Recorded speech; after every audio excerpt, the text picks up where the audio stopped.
Filippin'de Akya'da şu diňe Kytaýça urulaýan mehmanlary garşylýan, şolara hyzmat etýän bolup işleýän.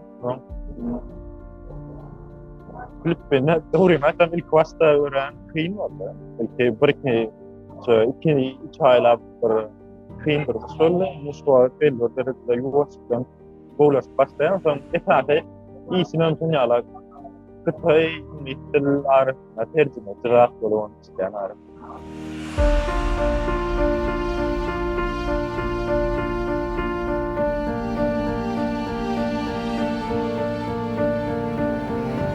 Hemekçilerin hemekçilerin mahtaga termevi aytmagy üçin ýalaklara eger mümkinçilik bar ökmen dasar ýurda gidip okumaly Türkmenistanda sana birinda hiçle bilim bermeýärler ikinji Türkmenistanda şu 20 üçin para we pulumy ulanyp şu dasar ýurda ha ýokary derejede okudaýlaryny okap bolýar.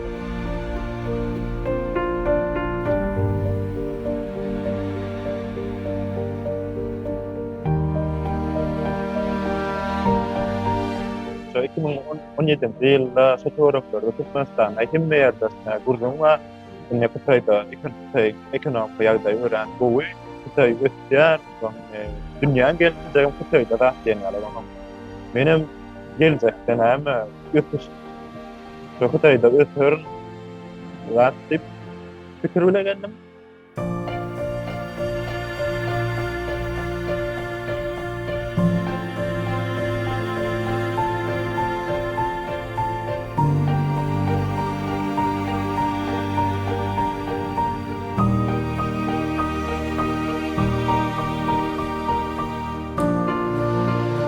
So 2020 ýylda argaýanda diňe mediýada argaýanda so Kytaýda WeChat program bolýardy.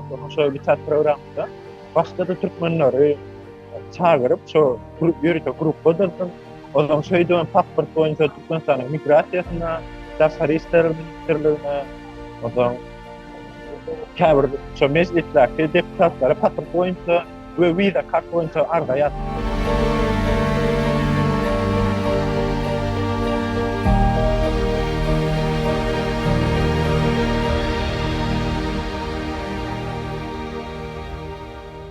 Filippin'e gelmeme bolan sebäp Kytaýda maňa şu ýerden arda ýazak bolan Türkmenistana ýazyp bar, eger meselem awta Türkmenistana bar.